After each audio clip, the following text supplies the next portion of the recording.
Okay, so this is a session on records. I'm Crystal Sheldon. I am the director for Java and Education at Oracle. I've always known Java to be an object-oriented programming language, so I've been teaching with using Java for most of my career. I started off with some C++, but quickly transitioned into using Java and was kind of brought up in this idea that Java is an object-oriented programming language. And so what I didn't know, and maybe you didn't know, is that it's also what we're considering a data-oriented programming language. In JDK 16, records were introduced into the language, and they allow programmers to treat data as data rather than as an object. Uh, Records, and you're going to learn this in a few minutes, records are a type of class, but they are specifically meant to keep immutable data safer than creating a class to represent the data. So in this webinar, you'll see examples of the difference between a class and a record and how to write records. You'll be provided with some ideas for mini labs that can be used to illustrate the use of records. So let's get started. So what are records? I've got a lot of things to tell you about records. Like I said, a record is a type of class. Records actually automatically extend java.lang.record. So they can't extend other classes. However, they can implement as many interfaces as you need them to. They're better to use when you're representing data. Some people have said, oh, it seems like a shortcut, and you're going to see why people say that. But really, truly teaching students from the very beginning that if it's data versus an object, we want to represent it with a record is, I think, a really good idea. It's for data that is immutable, that doesn't change. It's used in what we call data-oriented programming versus an object-oriented programming approach. Records allow us to create a new type to model data. And while we can write our own methods to perform operations on the data, we aren't really writing behaviors like you would for an object. They're going to be very much operations on the data that's within them. Records provide constructors, private instance variables, and accessor methods automatically. And that's what you're going to see tonight. So let's look at an example. I think this is an example I probably would have done with students because it's pretty straightforward. Students understand what a point is. So here is a point modeled as a class, has an X and Y value, has two constructors in this case, one for the origin and one for provided my X, my Y values. And then it has accessors to get the X and get the Y. Points, though, if if you think about it, a point is not changeable. Where a point is isn't changeable. So even when we teach transformations in math class, we translate A to A prime when we do any type of rotating or transforming on the point. We're not actually changing that location. We're indicating a new point that is a translation of that point. So the point itself stays kind of fixed on that plane. So it kind of makes sense for a point to be represented as a record. And this is what the record for a point would look like. We could put public in front. That would be fine. Public record, if you'd like. Record, I called it point record. I could have easily called it point. I just didn't because I didn't want to have the confusion of the two. And then it has an X and a Y, and X and Y. And that is everything that the class does is incorporated into the record. And I'm going to show you how each of those pieces are pulled apart. So all the instance variables that we need are in the parameter list listed here. So by in the parentheses putting int X and Y, we are basically creating these private instance variables X and Y. For the constructor, it's not going to have a default constructor like we had in the point class, but the constructor is created automatically from this statement here, point record int X and Y, or that portion of the header is creating the constructor for us. And then these accessor methods are obtained instantly, and they're going to have slightly different names. So they're going to have the name of the instance variables are going to be the same name as the accessor methods. So we will have an X method and a Y method to access these X and Y values instead of a get X and get Y. They're really, it's really important to press upon students that a record's not really a shortcut. It's it's really a way for us to write this class in a very streamlined way where everything we need to know about the data is provided in the header. The compiler can extrapolate all of that information for us, and so we don't have to write it and potentially make a mistake or potentially do something that could make data that's supposed to be immutable accidentally be something that could change, right? Which would maybe make the data less safe and cause issues for us. All right. We also get three methods automatically. We get a toString method, an equals method, and a hash code method. I'm going to concentrate on the first two because I think those are most applicable. So for the equals method, here I have an example where I did a point record and object and a point object. So they're created exactly the same way because records are a type of class. So you create the objects exactly the same way. You use the class name point record. You give it a name, in this case, P1 equals new, and then point record, and then you give it the values that it needs for this constructor. So I've created P1 as a point record, P2 as a point, and you'll see the hello world comes in from the top, and then you'll see it does point record, X is 3 and Y is 5. I didn't actually do a toString for my point class because I forgot. And so then I just get the address for that, where it was located in memory. So um, there's advocacy for using the point record. Uh, it also gives us an equals method. So in this case, I've got point records 1, 2, 3. I've got points 4, 5, 6.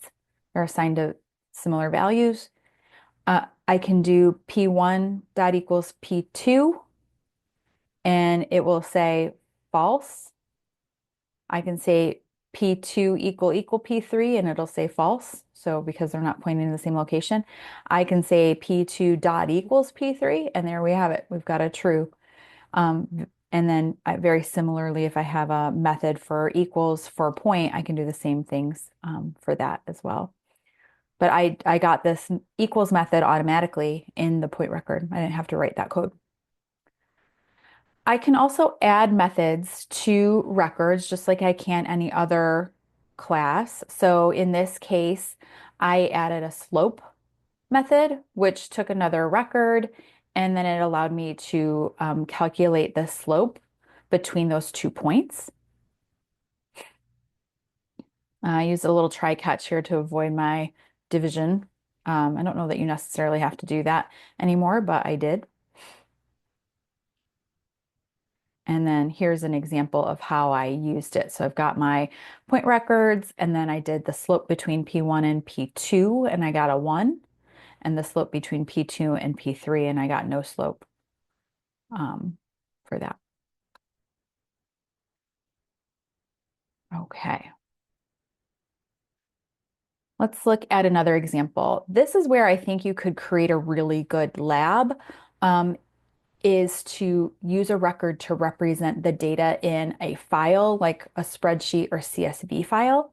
That data is often immutable data, right? We wouldn't want to have a class that would be able to change that data. So some examples, and I used data.gov to come up with some of these publicly available examples. So meteorite data, like that's not going to change. Where that meteor fell in 1957 isn't going to change. How big it was, its mass, all of those things. That's recorded data that we wouldn't want to be able to change. Electric vehicle registration by year in Washington State. That's data that's not going to change. Air quality in New York from air quality readings. Yearly fruit and vegetable prices. So some of this stuff, we want it to stay immutable because you don't want, you want a history or a record of where things were in time. So once recorded correctly, the data really shouldn't change. I mean, it's one thing if there's an error, but really we don't want to change the data in those files. So we would want to use a record for that. So here's a portion of that CSV file for tracking electric vehicles in the state of Washington. And I just took a portion of it because it was actually a much larger file with many more columns. So I just kind of took a portion here. And you can see across the top, we've got VIN number, we've got county, city, state, postal code, model year, make, model, electric vehicle type, and electric range. And that list across the top are really our instance variables for, and I called it e-vehicle data record, just because electric vehicle data record didn't fit on that part of the screen. But so that's going to be the name of my record. And those are all the instance variables that I need.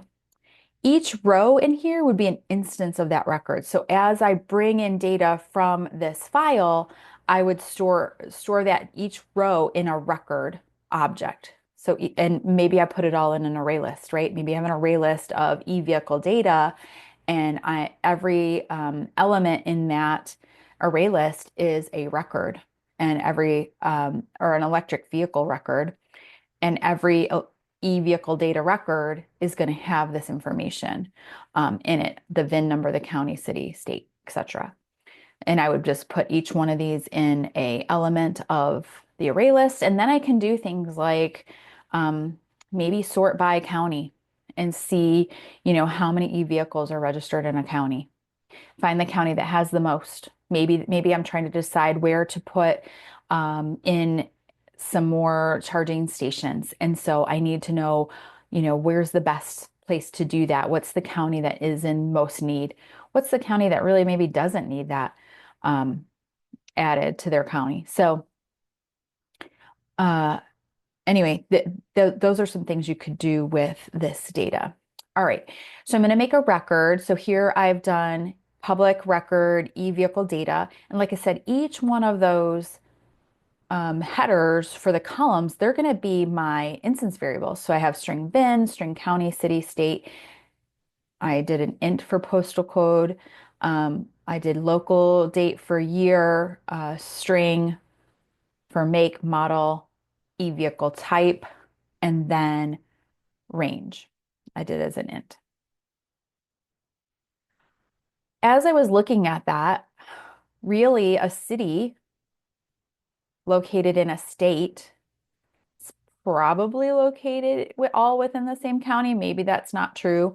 And so maybe I need to rethink this a little bit. But a city-state combo is probably immutable. It's not gonna change. A city where it's located is not gonna change.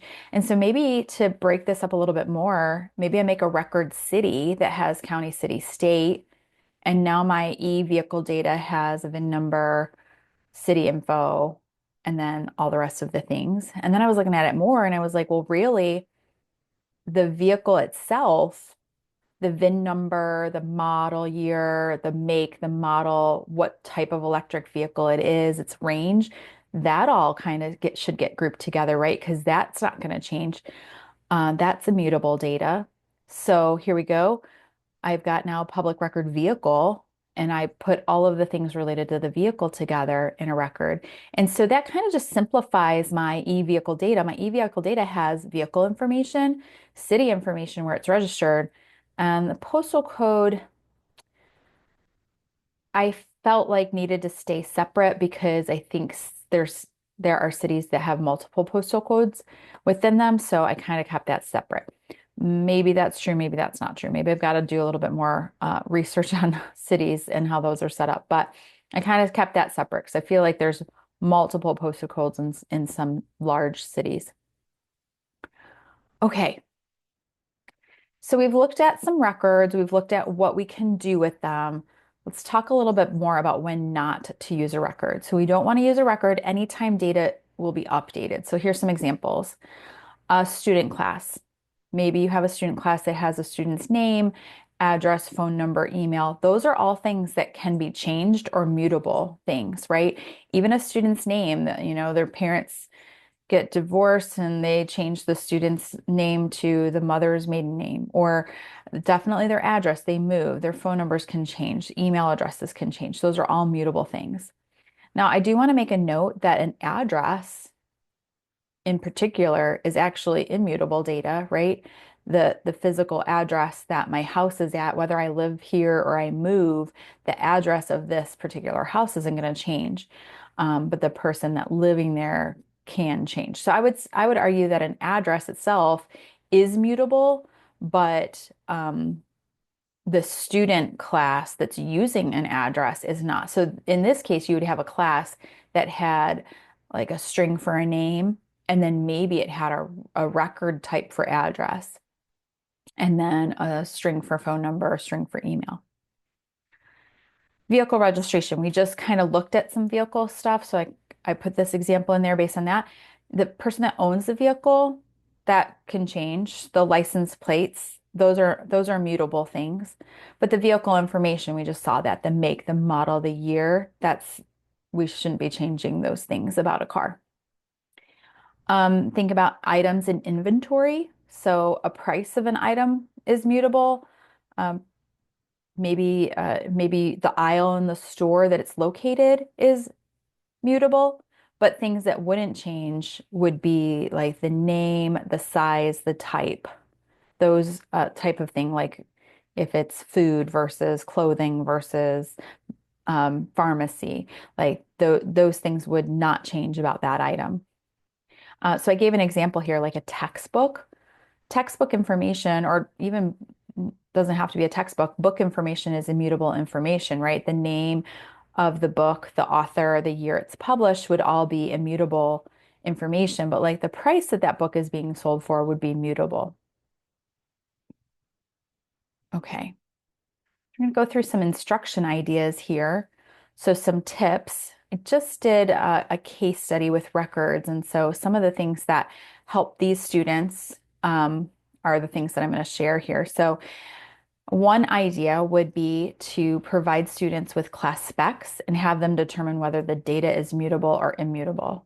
Like, is it data that we wouldn't want to change, or is it representing an object? That's another, conversation. Like, is this data? Like just information, or is this an object that you're trying to model? So that's kind of the difference between the data oriented and the object oriented. Provide students with classes and have them upgrade, right? So we said that JDK 16 is when records were introduced. So you have probably tons of projects that didn't use records that you wrote before JDK 16 came out. So let's look at those classes and let's see like which ones of these would we be able to upgrade so that we're actually on the JDK 16 version. So have them identify which classes represent data and then have them upgrade those into records. That's one of the activities in the case study that we piloted. One tip that we gave students is like if a class has mutator methods, then they're not records, right? Because records are immutable. So if we're updating instance variables, it's not going to be a good record candidate. Thank you so much for attending, and hopefully we'll see you in the next one.